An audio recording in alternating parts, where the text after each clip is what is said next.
여러분 안녕하십니까. 6월 10일 새벽이 됐습니다. 전은책입니다. 그동안 감사원 직무검사를 절대 못 받겠다 이렇게 버티던 중앙선관위가 결국 명분이 없어서인지 굴복을 했습니다. 다만 이 채용비리 의혹에 한정해서 감사를 수용하겠다고 한 것입니다. 그러자 이 여당에서도 그 무슨 말도 안 되는 소리냐고 또 비판이 쏟아졌습니다. 어쨌든 제 개인적인 입장은 그렇습니다. 가령 지난번에 속구리 투표, 그것도 저는 감사를 받아야만 할 사항이라고 생각을 합니다. 선거에 관련된 업무지만 말입니다. 어쨌든 중앙선관위는 9일 정부 과천청사에서 비공개 현안 토의를 진행을 했습니다. 그리고 이같이 의견을 모았습니다. 솔직히 말해 중앙선관위 간부들은 지금 범죄 혐의를 받는 자들이죠. 공식적으로는 11명인데 지금 빙산의 일각이라는 말들이 많습니다. 몇 명이 과연 특별 채용에 연관되어 있는지를 알 수가 없을 정도입니다. 중앙선관위는 직무감사를 수용하면서도 토를 달았습니다. 선관위는 행정부 소속 기관으로 출범하였으나 3.15 부정선거가 발생해서 헌법상 독립기관으로 재탄생했다.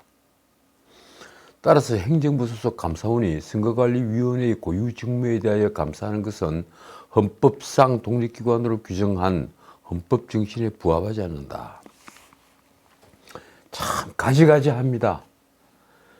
그렇게 해서 자존심을 세워야 되겠습니까?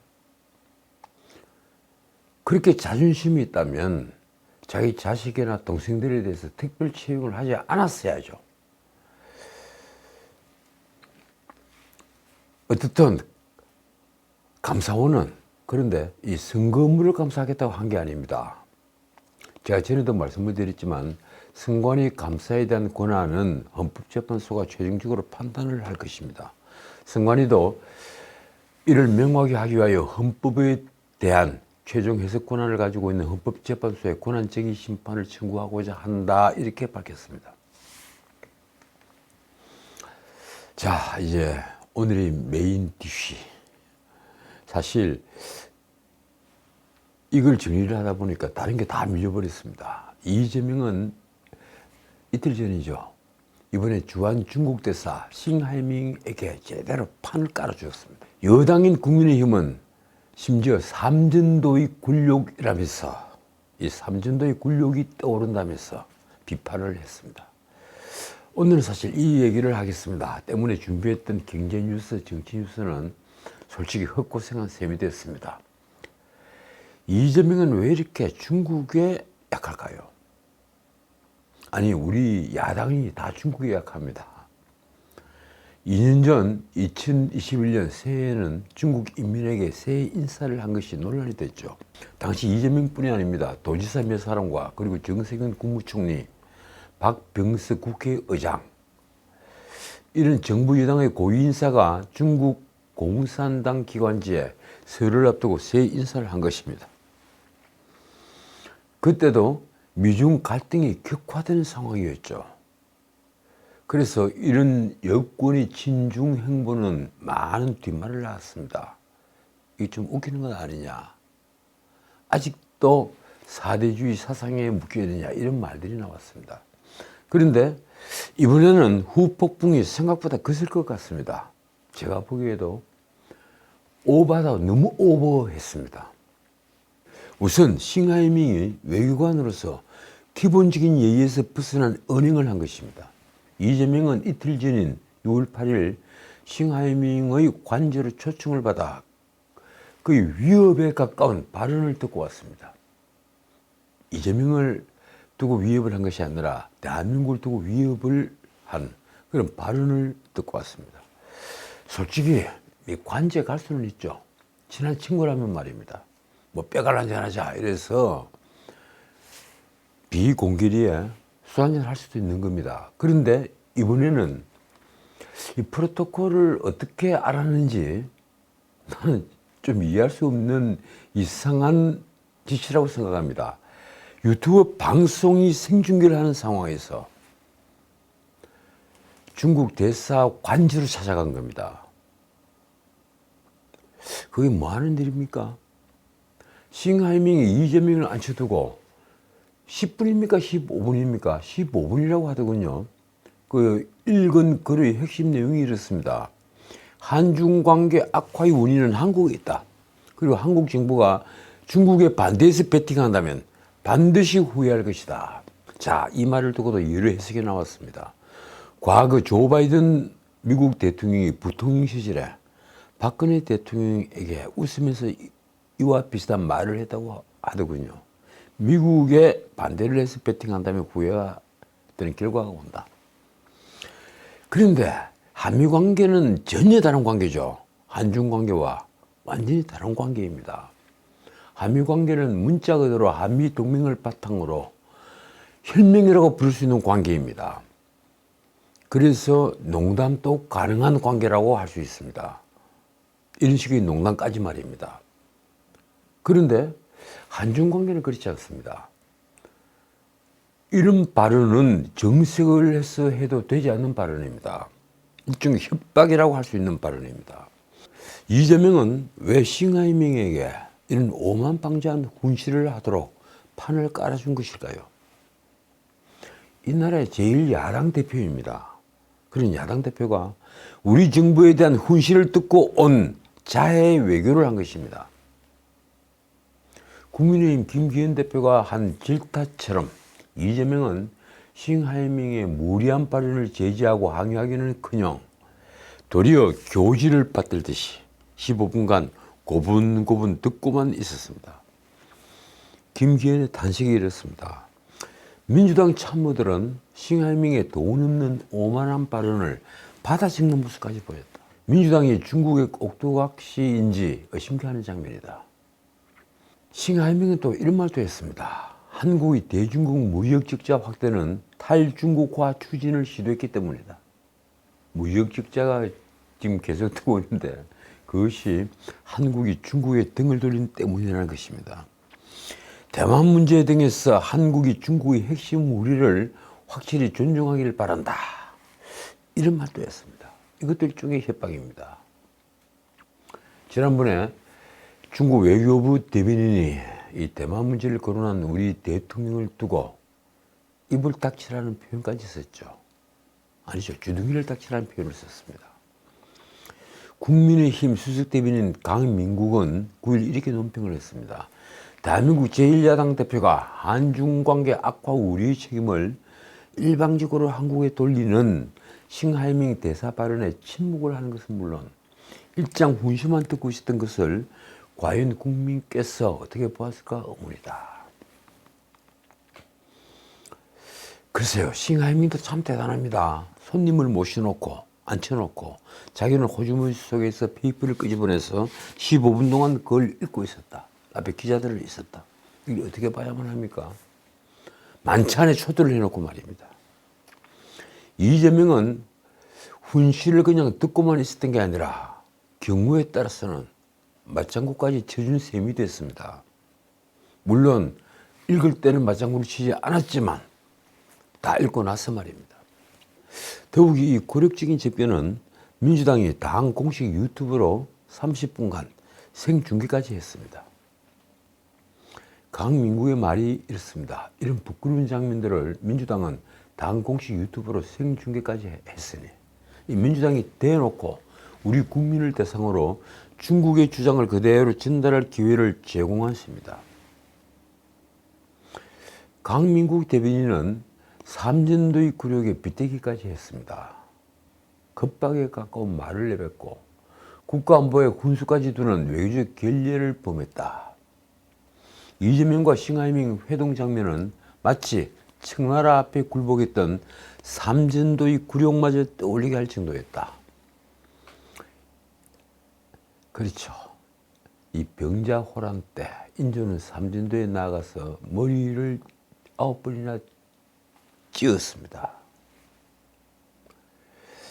저는 정말 궁금합니다. 이 싱하이밍이 초청만찬에 어울리지 않게 준비된 원고를 주문해서 꺼내어 한국에 대해 모밀적인 은사로 공격을 하는 글을 읽고 있는데 어찌 그 배경이 되는 것을 자처한 걸까요? 국민의힘 당대표 김기현도 울분을 쏟았습니다. 싱하이밍이 준비한 문구를 꺼내들고 작심한 듯 우리 대한민국 정부를 비판하는데도 짝짝꿍하고 백댄스를 자처했다. 민주당은 이재명이 중국과 후쿠시마 오염수 방류 문제에 대한 공조를 논의했다는 걸 내세웠습니다. 국민의힘은 이에 대해서도 날을 세웠습니다. 이 국민의힘 원내대표 윤재옥은 최고위원 회의에서 이렇게 비판했습니다. 한마디로 터무니없다. 중국 원전은 우리 해역과 맞닿아 있고 후쿠시마 배출량의 50배에 이른다. 민주당은 중국에 대책을 요구해야 한다. 중국 대사를 끌어들여 쉬어버리는 것은 정략적인 것이다. 실제 이 말도 일리가 있습니다. 우리 서해를 두고 맞은편의 중국 연안에는 중국 원자력 발전소가 빽빽히 놓여 있습니다. 그리고 그 중국 원전의 안전도는 결코 일본 원전의 안전도보다 더 안전하다고 할 수는 없을 것입니다. 만약에 중국 원전에서 사고가 발생했을 때 우리는 그때도 지금처럼 오염수 방류를 묵인해야만 하는 걸까요?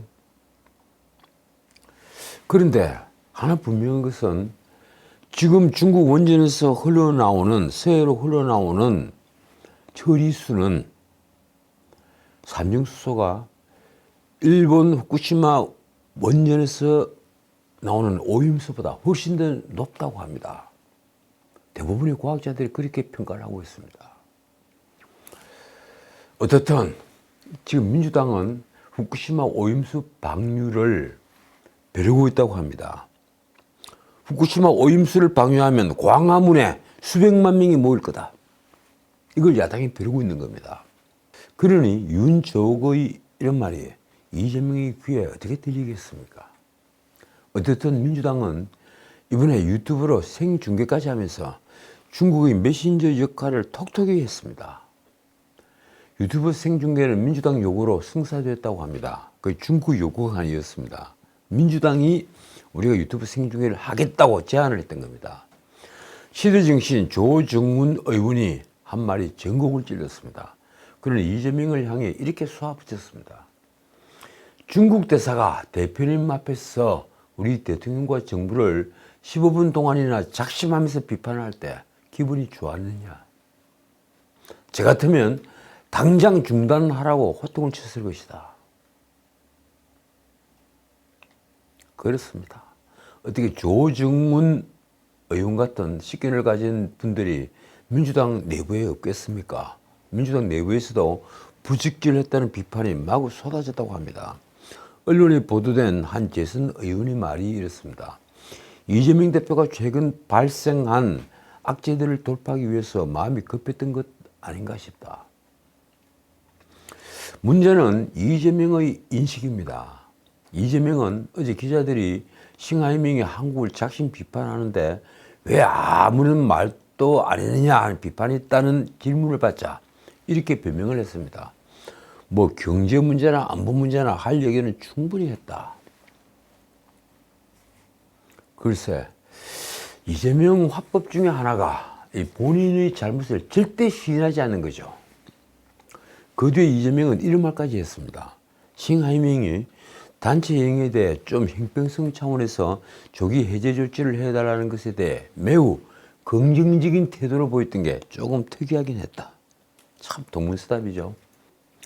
그러니까 이재명은 이틀 전에 만찬에서 무엇이 문제가 되는 건지 잘 모르고 있는 것입니다. 거의 일방적인 훈시를 눈앞에서 듣고 있었으면서 말입니다. 아니죠. 어쩌면 그는 모든 것을 다 잘 알면서 뒤늦게 문제가 되니 말을 돌리는 거겠죠. 사실 싱하이밍이 그간 저질렀던 설화는 한두 번이 아닙니다.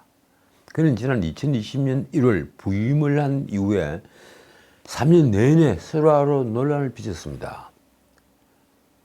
기억나는 것만 말씀드려 볼까요? 부임 직후인 2020년 2월에는 코로나 확산을 막기 위한 문재인 정부의 중국인 입국 제한 조치를 두고 많이 평가하지 않겠다고 해서 논란을 일으켰습니다. 일종의 주권 침해적 발언을 한 거죠. 싱하이밍은 2021년 5월 MBC에 출연해서는 김치와 한복이 우리 것이라고 말하는 걸 교묘히 피해갔습니다. 그는 앵커가 이 김치 한복 공징에 대한 한국민들의 감정 악화에 대한 대안을 묻자 이렇게 말했습니다. 이제 와서 이거는 내 거, 이거는 내 거, 이거는 아니다. 그런 식으로 하는 것이 약간 아쉽다. 말을 돌린 거죠. 또 그의 7월에는 유력 대선 주자였던 윤석열 후보의 언론 인터뷰를 대놓고 반박해서 이 대선 개입 논란을 자초했습니다. 당시 윤석열 후보는 기고문에서 중국이 4대 배치 철회를 주장하려면 자국 국경 인근의 장거리 레이더를 먼저 철수하라고 주장을 했죠. 중국의 국경에 있는 레이더는 3,000km를 내다봅니다. 한국에서 개미들이 기어다니는 것도 환히 본다는 말까지 있습니다. 그러니 그걸 먼저 철수를 해라. 그 주장을 윤석열 후보가 했던 겁니다. 그런데 싱하이밍이 언론 기고문 형식으로 이를 반박을 했습니다. 이를 두고 중국 외교부가 책무를 다한 것이라고 거들었다고 하더군요. 그런데 이런 싱하이밍의 태도는 명백한 외교 결여입니다. 그리고 선거 개입이라는 비판의 목소리를 피해갈 수가 없습니다. 그뿐이 아닙니다. 싱하이밍은 그해 10월 관훈클럽 토론회에서는 한국 일부 언론이 중국에 대해 지나치게 부정적인 보도를 한 점이 현재 양국 국민 감정의 불화를 초래한 주요한 원인이 아닌가 생각한다고 말했습니다. 그해 12월 한중 수교 30주년 포럼에서 외교 관련상 시진핑의 방한 차례가 아닌가 하는 기자의 질문에 싱하이밍은 순서는 무슨 순서? 이러면서 사뭇 고압적인 태도까지 보였습니다. 솔직히 저뿐만 아니라 제 주변 사람들 그리고 특히 제가 알고 있는 우리 언론계 사람들은 싱하이밍이 외교관으로 적절한 인물인가 의구심을 다들 가지고 있습니다. 자, 대한민국을 마치 중국의 속국처럼 여기는 이런 싱하이밍의 오만방자한 태도는 어디서 나온 걸까요? 저는 시진핑이 트럼프의 초청으로 미국에 갔을 때 여러분들이 다 기억하신지는 모르겠습니다만 한국을 중국의 속국처럼 표현한 적이 있었습니다.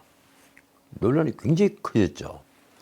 그런 표현에서 알 수 있듯이 중국 통치자들의 아나무인적인 태도가 영향을 미친 것이라고 저는 생각합니다. 거기에다가 문재인이 보여주었던 이 굴욕적인 자세는 중국에 대한 굴욕적인 자세는 중국에게 한국은 하대를 해도 된다는 확신을 심어주었습니다. 한 예를 들까요? 2017년 문재인 대통령은 중국에 갔습니다. 그 중국에 가서 셋째 날, 방중 셋째 날 북경당에서 문재인이 강연을 했습니다. 그때까지 사흘 동안 문재인은 중국 측의 어전 푸대접에다가 이 혼밥 논란을 벌였습니다. 그리고 중국 공안이 우리 기자들을 폭행을 했죠. 그래서 엄청난 구설수에 시달렸습니다. 어떻게 국빈 방문을 가서 이런 푸대접을 받을 수 있나? 이런 말들이 마구 쏟아졌죠. 아마 저 같았으면 중국 정부에게 공식 항의를 한 뒤에 곧장 철수하고 비행기를 타고 돌아왔을 것입니다. 그런데 만면의 웃음을 띠면서 문재인은 북경대학에서 연설을 했습니다. 그날 연설은 정말 충격적이었습니다. 당시 이 연설을 보도한 언론은 후일 친중 4대주의의 고백과도 같았다 이렇게 썼습니다. 문재인과 중국을 말하면 늘 등장하는 말이 있죠. 중국을 높은 산 그리고 한국을 작은 봉우리로 지칭한 문제의 표현은 바로 이 연설에서 나왔습니다. 문재인의 연설이 이렇습니다. 중국은 주변 국들과 어울려 있을 때 존재가 빛나는 국가입니다. 높은 산봉우리가 주변에 많은 산봉우리가 울리면서 더 높아지는 것과 같습니다. 한국도 작은 나라이지만 책임 있는 중견 국가로서 중국의 꿈에 함께할 것입니다. 참 기가 막힌 말입니다. 높은 봉우리, 작은 봉우리. 그뿐이 아닙니다. 문재인은 자유와 인권을 억압하는 시진핑 독재를 두고도 민주법치를 통한 의법치국, 법으로 나라를 다스린다. 의법치국, 그리고 의덕치국, 덕으로 나라를 다스린다. 그리고 인민을 주인으로 여기는 정치 철학이라고 칭송을 했습니다. 의법치국, 의덕치국. 중국을 칭송하기 위해서 온갖 말을 찾아낸 겁니다. 대만 침공을 공언을 했던 이 패권지향 국가인 중국을 두고 인류 사회의 책임 있는 국가로 나아가려는 중국의 통 큰 꿈이라며 이른바 중국 몽을 축에 세웠습니다. 마침내 문재인은 그 연설에서 중국이 항미 원조 전쟁이라고 부르는 6.25 전쟁 때 이 중국 인민해방군의 군가 작곡가가 조선인이라는 인연까지 끄집어냈습니다. 이러니 싱하이밍 같은 자가 어찌 한국을 없이 여기지 않겠습니까? 이재명은 그런 싱하이밍 앞에서 단 한마디 반발도 하지 못하고 다소곳한 손님으로 앉아 있었습니다. 싱하이밍이 포켓에서 끄집어낸 A4 용지를 다 읽을 때까지 말입니다. 이 국민의힘 최재형이 페이스북에 쓴 글이 이렇습니다. 대변인의 천안한 막말, 김남국 코인 사태에 침묵을 하다가 겨우 찾아낸 돌파구가 중국 대사를 찾아가 국격을 떨어뜨리는 것이라니 참으로 대책 없는 처사다. 중국 가서 나홀로 식사하고 돌아온 문재인 전 대통령의 대를 잇는 굴욕 외교가 민주당의 전통이 되어버린 것 같다. 자, 그런데 어제 재미있는 훌담도 보도가 됐습니다. 한동훈 법무부 장관도 싱하이밍의 초대를 받았다고 하는 뉴스입니다. 그런데 그걸 거절했다는 뉴스입니다. 싱하이밍이 법무부 장관을 왜 초대할까요? 출입국 문제가 있기 때문에 중국 대사에게 한국 법무부 장관은 핵심 장관입니다.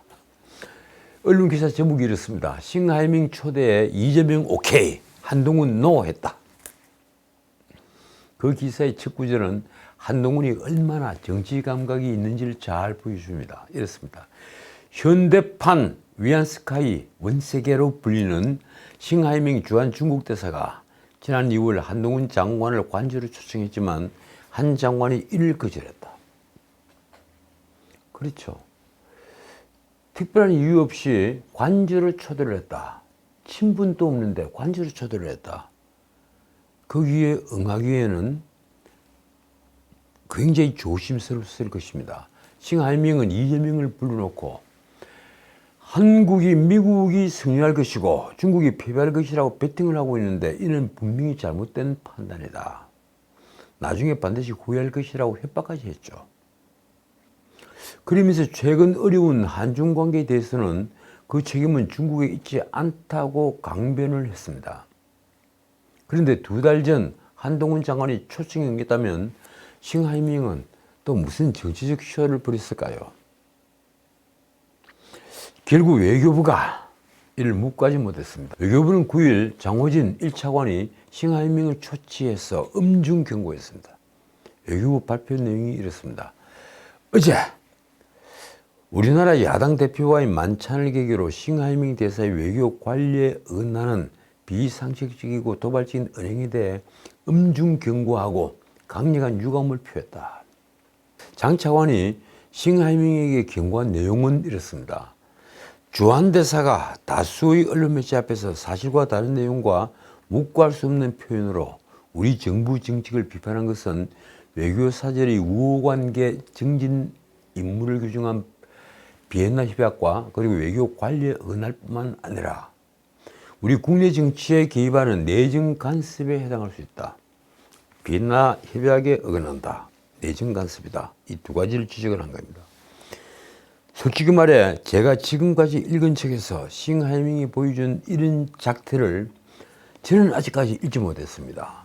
싱하이밍의 이런 방자한 태도는 충분한 추방사유가 되는 것입니다.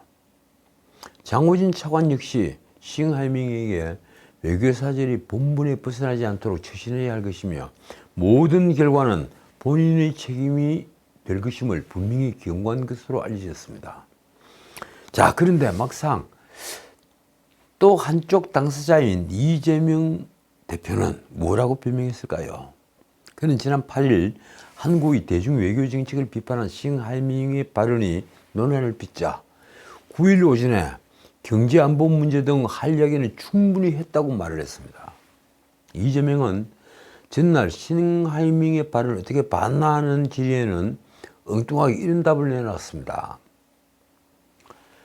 한국의 단체 여행 배제에 대해 형평성 차원에서 조기 해제 조치를 해달라는 것에 대해 매우 긍정적인 태도를 보였던 게 조금 특이하긴 했다. 아까 이 부분을 제가 말씀을 드렸죠. 이재명은 이날 확대 간부 회의에서도 싱하이밍의 발언에 무슨 문제가 있었는지 언급을 하지 않았습니다. 그는 경색된 한중 간 경제협력을 복원해서 대중교역을 살려내고 활로를 찾기 위해 중국 대사를 만나 많은 대화를 나눴다면서 이렇게 말했습니다. 수출로 먹고 사는 대한민국이 최대 교육국을 배제한 채 저성장 늪을 빠져나오기란 그게 불가능하다. 참, 최대 교육국인 중국과 이 무역을 논의하기 위해서 만났다. 뭐 이런 겁니까? 자, 이제 다른 얘기를 하나만 짚겠습니다. 이 김승태가 이해찬에게 막대한 돈을 줬다는 뉴스, 그걸 오늘 제가 말씀드리겠다고 어제 예고를 해드렸죠. 이 얘기를 말씀드리고 마치겠습니다. 상방울그룹 대북 송금을 수사 중인 수원지검 형사직부가 최근에 김승태 전 회장으로부터 중요한 진술을 확보했습니다.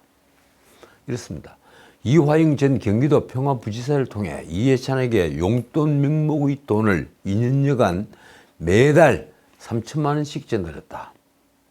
정말 깜짝 놀랐습니다. 용돈으로 매달 3천만 원이라고 하니 정말 기가 막힙니다.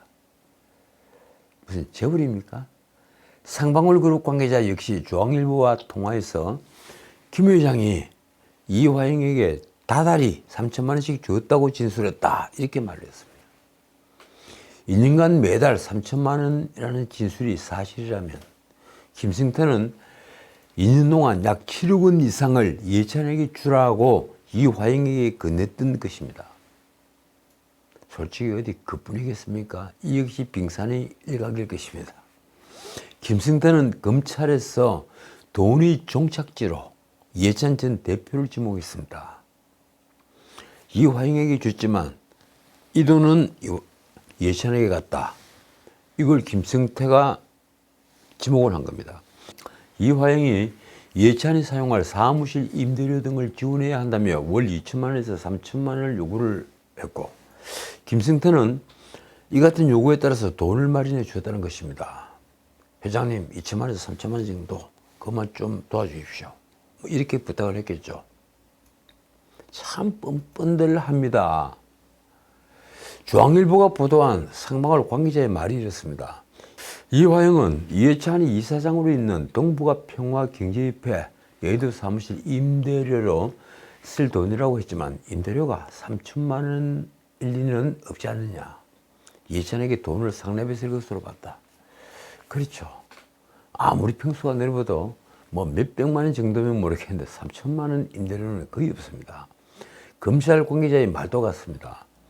상방울 측에선 이화영으로부터 이해찬이 당대표를 그만두고 있을 공간이 없으니 사무실 비용을 달라는 말을 듣고 수천만 원씩을 건넸다고 주장하고 있다. 동북아 평화 경제협회는 여의도 김마파라곤이라는 빌딩에 입주했습니다. 참 이름도 잘 붙입니다. 동북아 평화 경제협회. 그래서요, 이 동북아에 어느 나라가 속합니까? 신문은 김승태가 이번에 언급한 매달 3천만 원 규모 금품은 이전에 이화영이 받은 것으로 드러난 돈과는 별개의 돈이라고 썼습니다. 이화영은 이미 지난 2018년부터 지난해까지 상방울 그룹에서 선거자금으로 1억 원 그리고 법인카드로 4억 원가량의 금품을 받은 혐의를 받고 있습니다. 2020년 2월에는 상방울 그룹 법인카드로 170만 원 상당의 오디오를 구매해 동북아 평화 경제협회 사무실에 전달했다는 의혹도 제기가 됐습니다. 그러면서 신문은 다만 김승태의 진술이 곧바로 이해찬에 대한 수사로 이어질지는 미지수라고 썼습니다. 우선 김성태 측이 개인 돈을 현금으로 인출한 뒤에, 회사 통장이 아니라 개인 통장에서 돈을 현금으로 인출한 뒤에 박용철 상방울 부회장을 거쳐서 이화영에게 그 현금을 전달했으니까, 그렇게 파악을 했으니까 증거가 충분치 않을 가능성이 크다는 것입니다. 돈을 준 증거가 한쪽이 부인을 해버리면 어렵다, 입증하기 어렵다, 이런 겁니다. 상방울 관계자의 말이 이렇습니다. 몽땅 다 현금으로 줬기 때문에 돈을 전달한 걸 입증할 증거가 많지 않다. 게다가 이해찬에게 돈이 전달됐다고 해도 이해찬이 20대 국회의원 임기가 만료된 2020년 5월 말 이후에는 공직을 맡지 않았기 때문에 죄가 되지 않을 가능성도 있습니다. 쉽게 말하면 뇌물이 되려면 직무와 연관이 되어야 되는데 그런 직무가 없다는 것입니다. 예찬은 물론 벌칙됩니다. 사실무근이다, 사실이 아니다. 글쎄요, 아무리 자기가 맡은 직무가 없다 하더라도 그런 검은 돈을 받았다면 적어도 알선수재는 되지 않겠습니까? 무엇인가 김성태가 원하는 일을 해주기 위해서 돈을 받은 것이다. 그러면 알선수재가 되겠죠. 자, 오늘은 여기까지입니다. 이 코인게이트 김남국이 7일 국민의힘 김승훈과 그리고 장예찬을 허위사실 적시에 의한 명예훼손죄로 고소를 했습니다. 김남국은 8일 페이스북에 이렇게 썼습니다. 최소한의 근거도 없이 허위사실을 사실인 것처럼 단정을 짓고 악의적 발언을 일삼는 것은 용납하기 어렵다. 참 놀랍습니다. 국회의장에서 코인 거래를 했다는 사실만으로 그는 단두대에 오를 자격이 충분합니다. 지금까지 전은책이었습니다.